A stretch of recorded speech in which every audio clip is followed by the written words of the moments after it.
Para isso, a gente conversa aqui do outro lado da tela com um economista e professor pesquisador do programa de mestrado e de doutorado em População, Território e Estatísticas Públicas na Escola Nacional de Ciências Estatísticas, a ENSE do IBGE, Instituto Brasileiro de Geografia e Estatística, também das Faculdades de Ciências Econômicas da Universidade do Estado do Rio de Janeiro e na Mackenzie Rio. Professor Miguel Bruno, bom dia. Bom dia, Anderson. Tudo bem? Bom dia a todos os ouvintes, né, os telespectadores do programa Faixa Livre. Obrigado. Professor, eu quero agradecer muito sua presença aqui com a gente mais uma vez, viu, professor, para a gente falar um pouco sobre essa polêmica envolvendo a derrubada pelo Congresso Nacional na última semana do decreto que aumentava o imposto sobre operações financeiras, o IOF, em algumas transações. Vou detalhar aqui esse decreto, as iniciativas, que eu inclusive já tratei ainda há pouco com o deputado Tarcísio Mota aqui no programa, mas eu vou novamente detalhar as medidas aí que foram colocadas nesse decreto. Esse decreto derrubado na semana passada elevava o imposto sobre operações financeiras para compras internacionais de pessoas físicas em cartões de crédito e débito internacional, de 3,38% para 3,5%, 3,5%. Também para compra de moeda estrangeira em espécie e em remessas para o exterior, que havia subido de 1,1% para 3,5%, assim como na alíquota diária do imposto para empresas e para o chamado risco sacado, de 0,0041% para 0,0082%. Outra medida derrubada pelos parlamentares foi a alta do IOF de 0% para 5% sobre seguros do tipo VGBL, uma forma de previdência privada, para investidores de renda mais alta e a elevação de 0% para 0,38% para fundos de investimento em direito creditório na aquisição de contas. Se me alongar muito, professor, porque aquisição de contas não, aquisição de cotas, disse errado aqui, mas se me alongar mais, professor, a gente já tratou disso ainda há pouco com o deputado Tarcísio Mota e eu queria um pouco da sua análise a respeito, propriamente técnica a respeito dessa derrubada do decreto do IOF pelo Congresso Nacional. O senhor acha que os parlamentares foram bem ao revogarem essa medida do governo federal, do executivo, do presidente Lula? Anderson, do ponto de vista de se reduzir a regressividade tributária no Brasil, foi lamentável. A gente tem uma perspectiva de sempre melhorar a nossa economia, a nossa sociedade, e desse ponto de vista foi muito ruim. Eu tenho acompanhado, tanto no Faixa Livre quanto em outros canais no YouTube, diversas análises que tratam dessa rejeição pelo Congresso.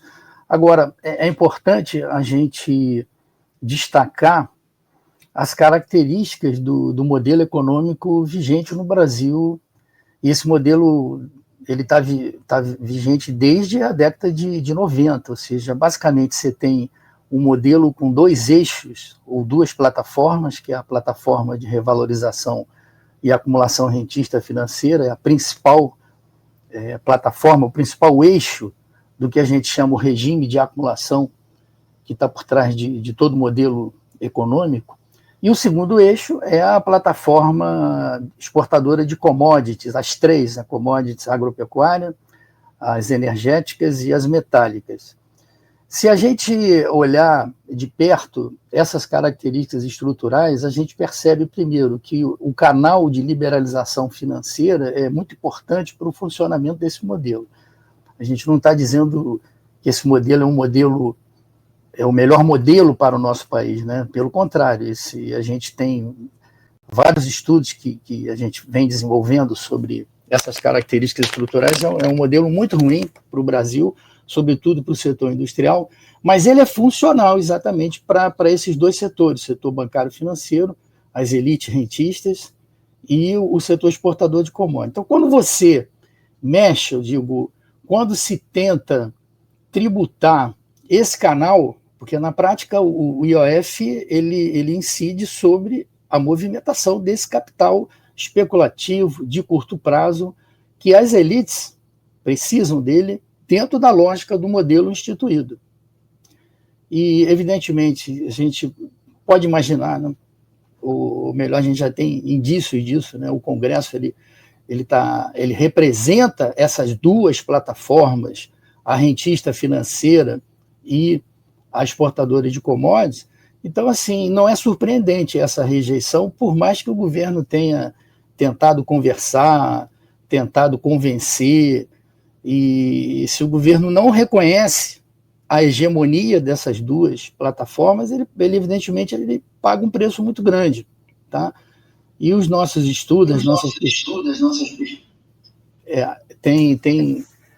tem destacado que, infelizmente, o Brasil não tem um modelo autêntico de desenvolvimento econômico e social.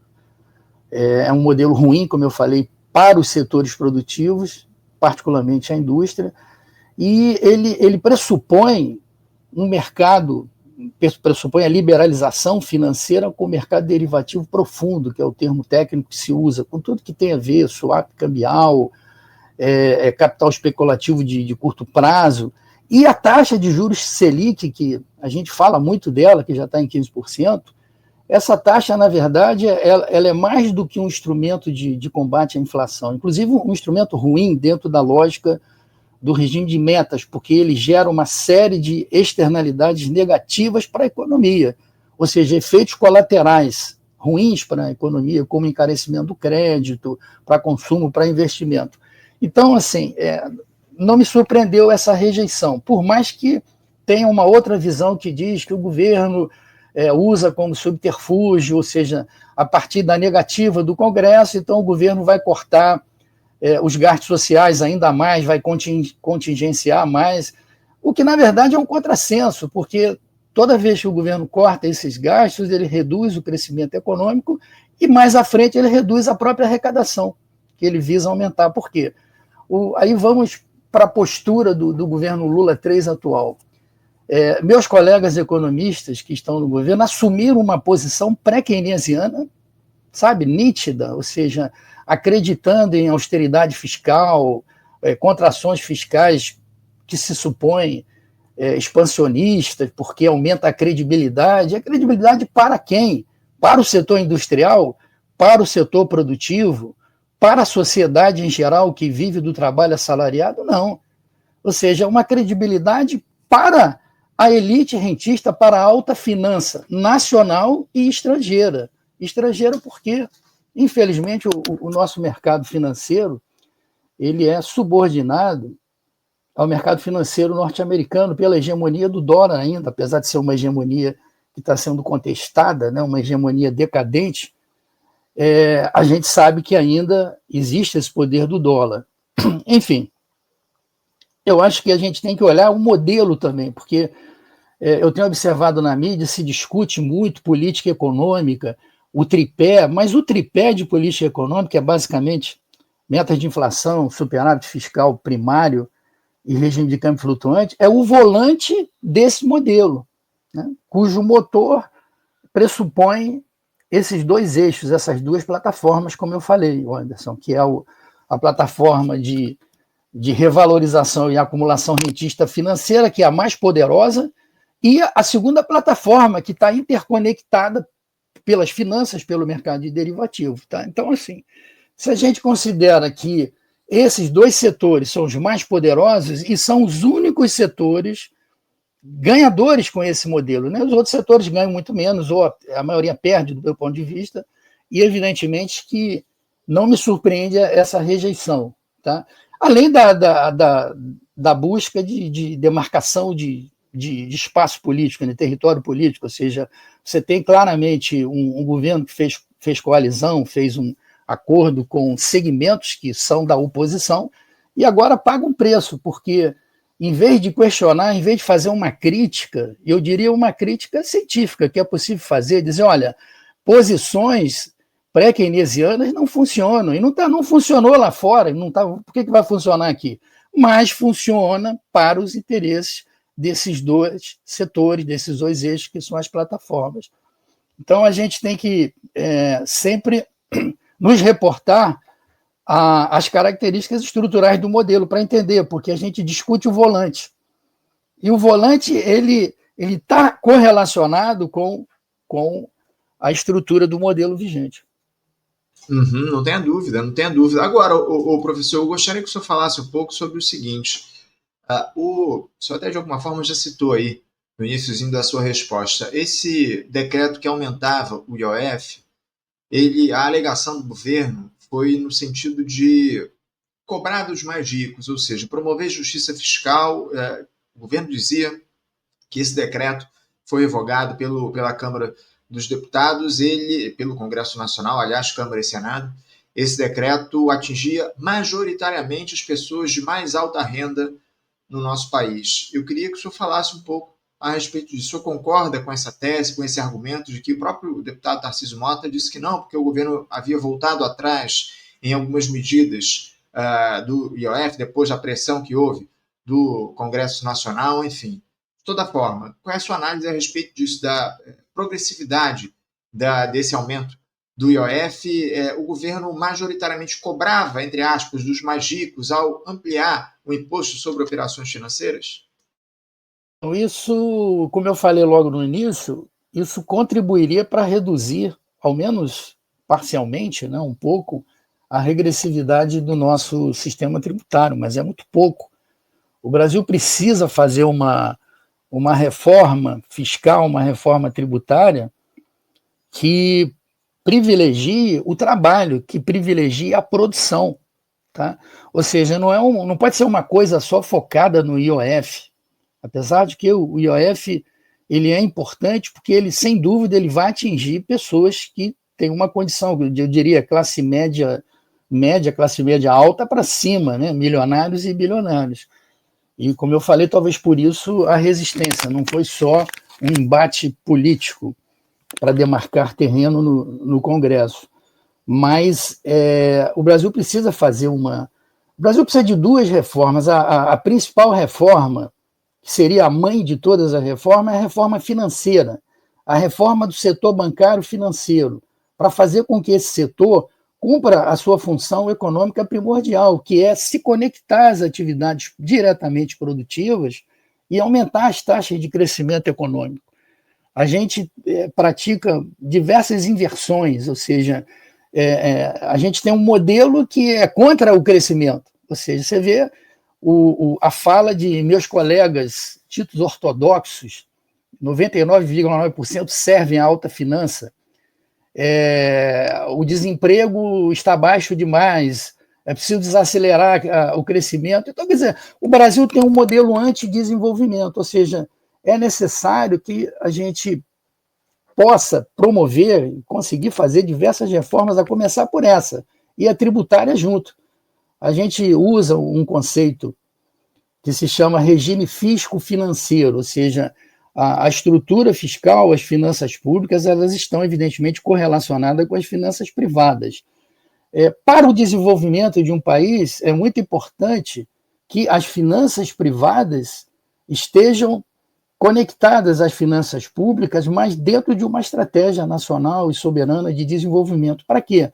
Para você ter um câmbio favorável, ter taxa de juros baixas e alavancar o processo produtivo, o investimento produtivo. Mas não é isso que a gente tem. O governo discute medidas de curto prazo, discute medidas que, no fundo, não vão ao cerne da questão, que é preciso questionar o modelo instituído, porque esse modelo, ele continuando a se reproduzir, ele implica o quê? Mais ajuste fiscal, mais corte de gasto, ou seja, e na medida que se corta gasto, você desacelera a economia, você mantém a economia. Nós estamos há 42 anos na renda média, que é esse conceito que o Banco Mundial usa, né, de renda média, e a gente não consegue sair da renda média. Tá? Então, assim, claro que isso é bem-vindo, você tributar, mas isso é muito pouco, na verdade. Existem outros caminhos que as elites conseguem escapar da tributação, que não está em cena, não está sendo discutido. Ou seja, eu vejo como um problema fundamental o modelo instituído, né? E os governos do PT, desde o primeiro mandato, jamais questionou o modelo, né? O modelo parece que é um modelo de desenvolvimento, é isso que a gente tem chamado a atenção. Eu tive a oportunidade de ir ao Congresso certa vez, eu já tenho 2 anos, e depois em São Paulo, com partidos que apoiam o PT, e coloquei isso, ou seja, o Brasil hoje tem um modelo anti-desenvolvimento.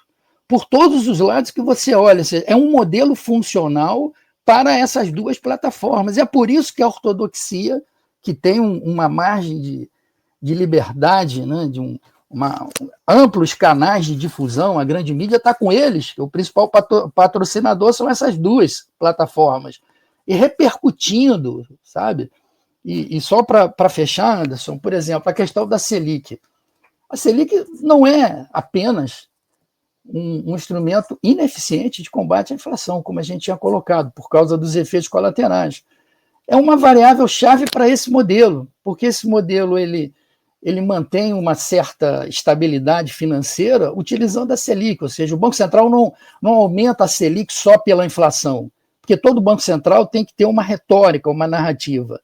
Ele mantém, por exemplo, para conter a desvalorização do real frente ao dólar, para atrair esse capital de curto prazo especulativo e manter as reservas num nível que ele considere razoável para a acumulação rentista financeira continuar e ser reproduzida.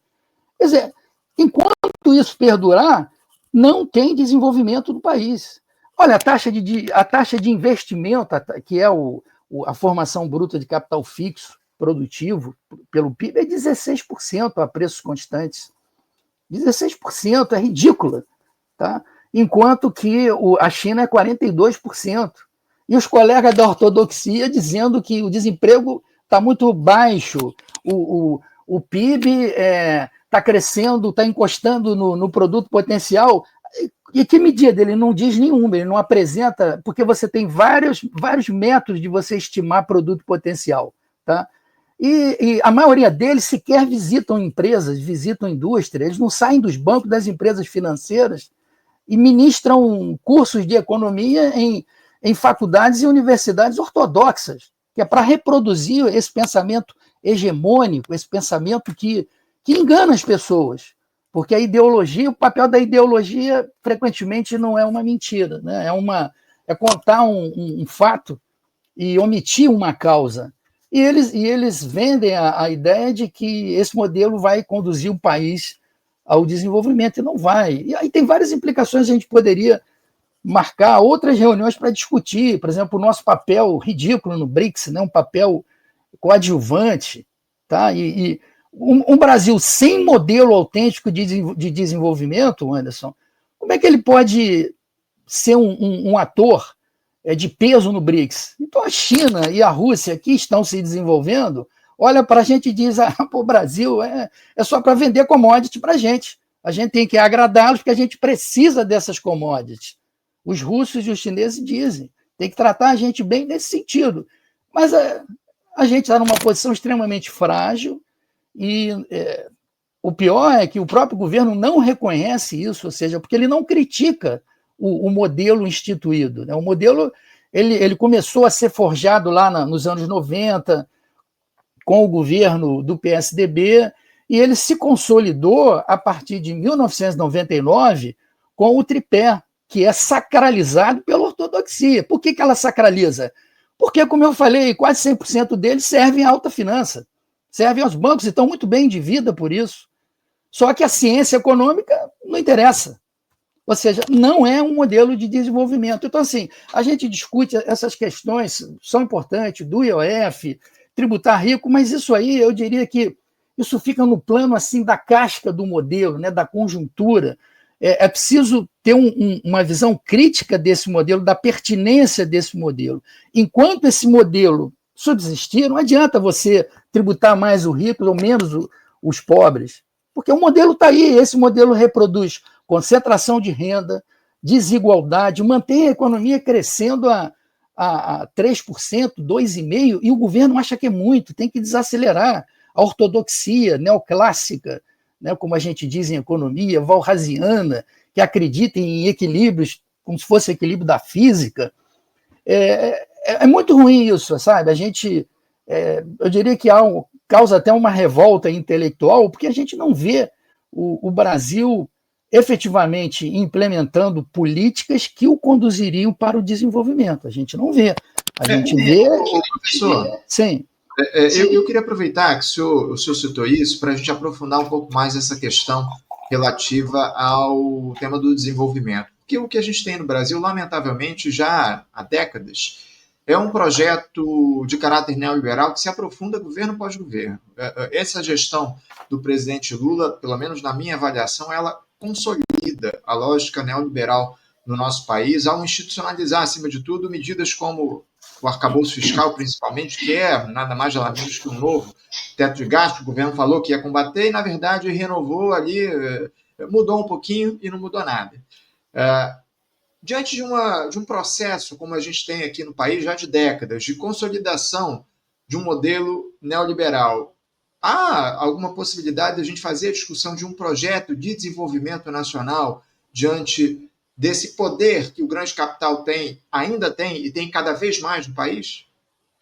Então, Anderson, essa pergunta que você colocou é frequente em seminários que a gente vem participando, inclusive com os nossos pares, com economistas assim, mais progressistas, desenvolvimentistas.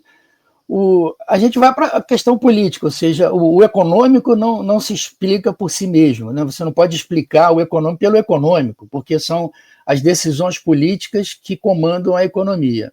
Esse é o primeiro ponto. E você tem, em sociedades que funcionam sob o modo de produção capitalista, você tem uma hierarquia de classe social, né? Você tem bilionários, milionários, você tem os donos do poder.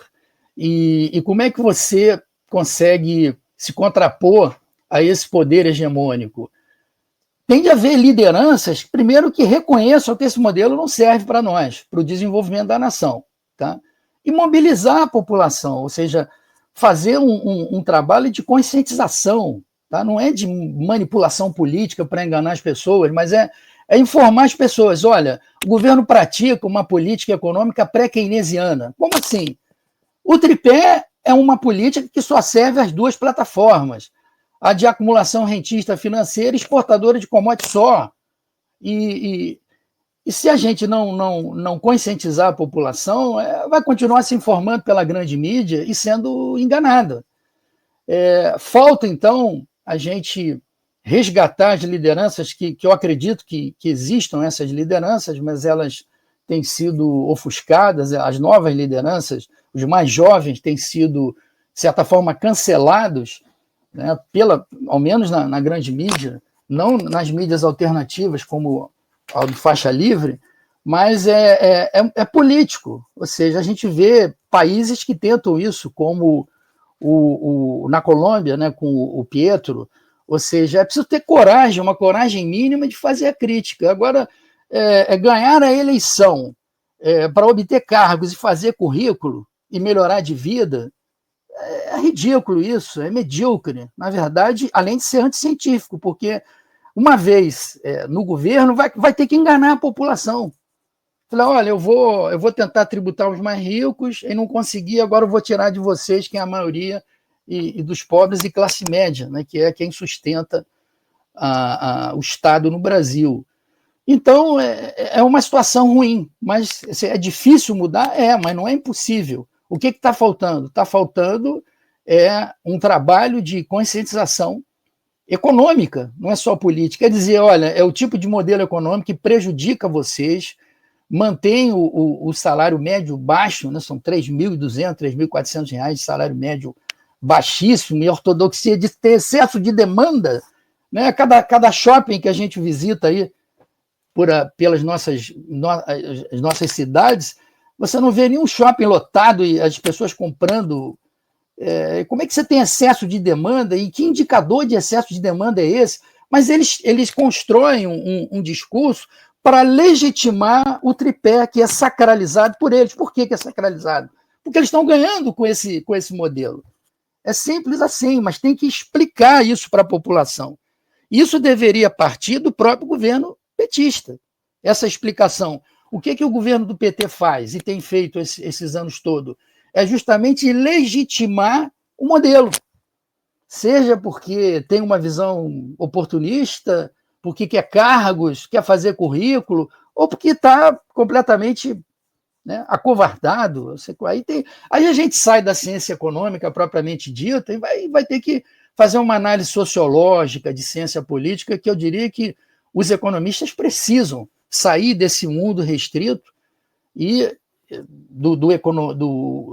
eu diria, economicista, né? E tentar ver o que está por trás das variáveis econômicas, né? Porque a economia é um objeto socialmente construído, né? Não é um fenômeno da natureza.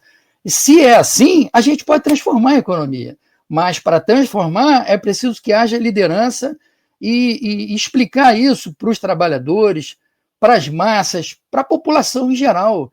Apoiar todas as mídias alternativas possíveis, via rádio, via YouTube, internet, para poder desconstruir a ideologia econômica das classes dominantes. É isso que a gente precisa. Tá? E não ficar fazendo a política que eles querem. É isso. Acima de tudo, tem de haver informação, tem de haver diálogo com os trabalhadores, as pessoas têm de saber o que está em curso no país. E a esquerda, infelizmente, tem feito muito pouco isso. A principal liderança política do nosso país, que é o presidente Lula, não tem o interesse de fazer esse diálogo, de fazer, acima de tudo, a denúncia do que está em curso no país. É uma liderança de conciliação, infelizmente, enfim. E essa dita esquerda que não se rendeu não tem força, ou pelo menos não consegue fazer o diálogo com os setores mais amplos da classe trabalhadora. Professor, eu queria discutir aqui uma outra questão. Surgiu aí na semana passada um vídeo, inclusive, do ex-ministro da Previdência Social, Carlos Lupe, fazendo uma denúncia que eu queria repercutir aqui no senhor. Parece que o governo está mudando os critérios para firmar os juros do crédito consignado para os aposentados da Previdência Social aqui no nosso país, porque a definição desses juros até então era feita pelo Conselho da Previdência Social, que é um conselho quadripartite que tem a presença de trabalhadores, dos aposentados, dos empregados, dos empregadores e também do governo. Agora, parece que quem vai definir esse percentual de juros será o Conselho Monetário Nacional, o CMN, formado pelo ministro da Fazenda, pelo ministro do Planejamento, também pelo presidente do Banco Central, ou seja, nesse momento, Fernando Haddad, Simone Tebet e Gabriel Gallipo. Lembrando que o CMN sequer revisou a meta da inflação aqui no nosso país, algo que seria importante até para retirar esse argumento do Banco Central para aumentar os juros. Pelo menos é o argumento utilizado aí do BC para esses juros estratosféricos de 15% ao ano que a gente tem no país. Enfim, professor, essa definição dos juros do consignado para os aposentados passando para o Conselho Monetário Nacional é algo que deve preocupar? Sim, deve preocupar porque, Anderson, as nossas pesquisas já há muito tempo, né, a gente vem pesquisando o processo de financiarização no mundo e no Brasil em particular, porque a financiarização brasileira é muito mais perversa, porque é uma financiarização usurária. Por exemplo, os estudos mostram que a economia dos Estados Unidos é a mais financiarizada do mundo, mas não pela renda de juros, que é o nosso caso, tá? Então, quando você retira essa definição da própria Previdência, dos conselhos que a representam, tá? E transfere isso para o setor financeiro, para um órgão que, na verdade, pode ser do governo ou ligado ao governo e, na verdade, representa esse setor financeiro usurário, rentista, então isso confirma até muitos resultados das nossas pesquisas, ou seja, é mais um expediente de consolidação da captura do Estado Nacional brasileiro, porque os estudos de financiarização no mundo, eles são unânimes, ou seja, aonde tem financiarização, o Estado Nacional, ele fica capturado.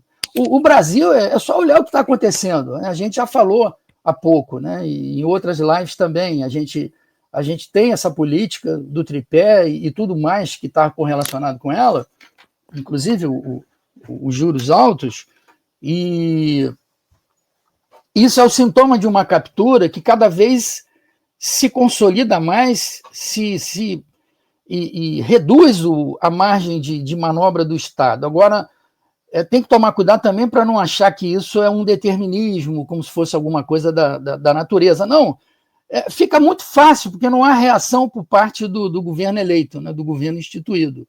Você, na medida que ele endossa, como eu falei, toda essa captura se consolida. Ou seja, eu escutei a fala do Lupe em relação a essa questão que você colocou, e imediatamente o que me veio na cabeça foi isso, ou seja, mais um expediente de captura do Estado Nacional. O outro seria conversão do Banco Central em alguma coisa, uma entidade privada, alguma coisa parecida com isso. Então, e a autonomia que foi conquistada, que eu tenho que dizer aos meus colegas ortodoxos que adoram a autonomia independente do Banco Central, é uma autonomia capenga, né? Se a gente fosse realmente validar conceitos de independência de Banco Central, autonomia, a gente tem que dizer o seguinte, olha, tem que ser independente, inclusive do setor bancário financeiro e das elites rentistas. Mas não é. Ou seja, simplesmente foi uma autonomia que foi conquistada, foi formalizada em lei, para eles virarem as costas ao governo e fazer o que eles querem. Então, você tem um Banco Central também que, em certo sentido, é um órgão capturado. Essa é a verdade. Você não tem um representante no Copom, Pesquisa Focus, que represente os outros setores da economia. Por que não tem? Deveria ter, tá? Porque é um país ainda subdesenvolvido. Então, é preciso que o Conselho Monetário ouça também o que a indústria diz. A indústria está sendo altamente prejudicada, a indústria, em particular, de transformação, que é aquela que tem maior conteúdo tecnológico e complexidade econômica ainda, ela está sendo altamente prejudicada. Então, assim, Anderson, todas essas questões, elas levam a gente a essa conclusão. Captura do Estado, mas não vamos usar isso como uma desculpa para o imobilismo, para continuar reproduzindo essa captura. Ela tem que ser reconhecida e tem que ser questionada. Tá? E a gente ouve também, fala de alguns colegas, a nossa luta é contra o fascismo, é contra a bolsonarização, ou coisa que eu represente. Sim, mas tem que começar pela economia. Você não se pode vencer o fascismo e a bolsonarização, que é privatista, entreguista, concentradora de renda, fazendo a política dela, fazendo a política econômica dela. Isso é um contrassenso, é enganação pura. Para quê? Para se manter no poder? Então, assim, é lamentável isso. Fora a postura, como eu falei, pré-keynesiana, anticientífica, acreditando, o arcabouço fiscal. O arcabouço fiscal, ele fica esperando o crescimento para dizer quanto vai crescer o mínimo, quanto só pode ser 2,5%, esse tipo de coisa. Em vez de usar a política fiscal para acelerar o crescimento, mas não pode, por quê? Porque esse modelo não trabalha com isso. Esse modelo não quer crescimento, não quer geração de emprego, pelo contrário, ele quer mais desemprego. Tá? Essa estatística agora de desemprego, que continua caindo, eles veem como ruim. Por quê? Porque eles aprenderam isso na faculdade de economia, a visão monetarista, que é um equívoco.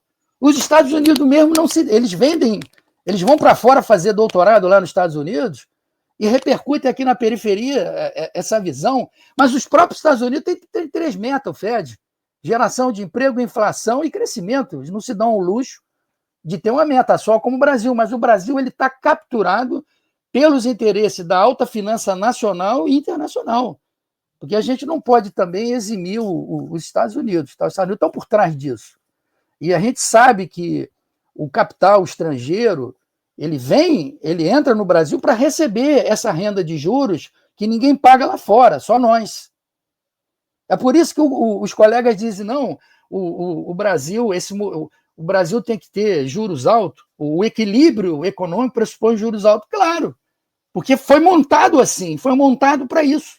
Mas é preciso desconstruir isso. Tem que pensar em controle de capital, sim. Mas não pode deixar uma economia em que você privilegia os interesses da acumulação rentícia financeira de curto prazo, desconectada dos interesses das necessidades do setor produtivo. Sem dúvida alguma. Muito bem colocado pelo senhor aqui para a gente. Professor, eu queria aproveitar e também pedir uma análise econômico-política para o senhor, porque a gente tem essas regras do arcabouço fiscal que limitam os gastos públicos cada vez mais aqui no nosso país, o governo argumentando a tomada de determinadas medidas justamente sob o pretexto de manter essas regras, manter o equilíbrio fiscal aqui no nosso país. A gente sabe muito bem que, governo após governo, no ano da eleição, o ano eleitoral, o governo, eleições presidenciais, o governo, aquela gestão, ela costuma gastar muito mais do que o normal, justamente no sentido de oferecer vantagens para os trabalhadores, enfim. Infelizmente, isso é normal aqui no nosso país. O bolsonarismo, Jair Bolsonaro, utilizou-se muito desse tipo de ferramenta, de utilizar o orçamento público para tentar se eleger ou se reeleger. O presidente Lula não vai ter esse tipo de iniciativa no ano que vem, diante das metas que estão colocadas pelo arcabouço fiscal. A pergunta é muito simples. Caso essas regras, esse limite de gastos públicos que foi estabelecido pelo arcabouço fiscal seja mantido, e nada indica que isso vai mudar até o ano que vem, só acredita na possibilidade de uma reeleição do governo Lula sem que ele possa utilizar o orçamento, o gasto público, como uma ferramenta, inclusive, de buscar votos? Não comprar votos, obviamente, longe disso, pelo contrário, mas fazer investimento, fazer obras, enfim, investir no país, justamente na tentativa de convencer as pessoas de que esse é um governo que efetivamente faz, que trabalha pela classe trabalhadora? Anderson, eu não vou dizer que é impossível, tá? O prazo já é muito curto, porque a eleição é o ano que vem. Mas é difícil, é muito difícil, porque o governo, primeiro que não deveria ter arcabouço fiscal nenhum, e era necessário que o governo tivesse explicado isso à população. Veja bem, mesmo nos 13 anos do PT, quando o governo fez superávit fiscal primário, o déficit nominal rolou o tempo todo. Então, assim, que equilíbrio é esse que a ortodoxia fala na grande mídia? Temos que equilibrar, mas não equilibra, porque não tem superávit no conceito total das finanças públicas, né, que é seria o superávit nominal. O governo simplesmente pega a arrecadação total, tira o gasto social e tira o investimento público. Ou seja, ele contém, ele contingencia, ele diminui justamente o gasto que desenvolve a nação, que desenvolve o país, e deixa liberado, livre, pesado, não leve, né? Livre, pesado e solto o gasto financeiro, que é a renda de juros, que vai para o setor bancário financeiro, para as elites rentistas brasileiras e estrangeiras. Tá? Isso desde a lei de responsabilidade fiscal, que não impõe nenhum teto para pagamento de juros. Eles nem sequer mencionam. Repara que a gente vê nossos colegas dito ortodoxos, né, neoliberais, eles falam em corte somente da despesa social, que é a que interessa para a nação.